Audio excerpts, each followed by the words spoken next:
ఈ ప్రపంచంలో అన్నింటికంటే ఎక్కువ భయంకరమైన అంధకారం ఏది? ఏది?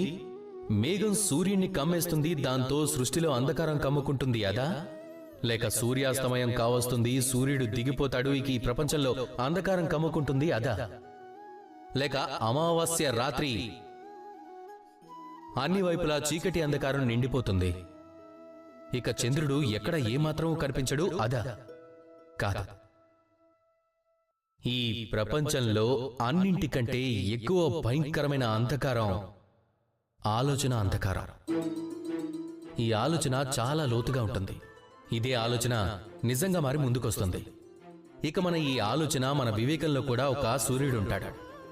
ఒకవేళ మనం దీన్ని జీవితం నుంచి తీసేస్తే నిరాశ, అసహాయత, విఫలత ఎలాంటి అంధకారంలో మనల్ని పడేస్తుంది అంటే అందులోంచి బయటపడటం దాదాపు అసాధ్యమైపోతుంది. ఆ సమయం చాలా కష్టంగా ఉంటుంది. అందుకే అనుకూల ఆలోచనలు చాలా అవసరం. ఇలా ఆలోచించకండి, నాకే ఎందుకు ఇలా జరిగింది, సమస్య ఎందుకు వచ్చింది అని, ఆ వ్యక్తి నాకు ఎందుకు ఇలా చేశాడు అని.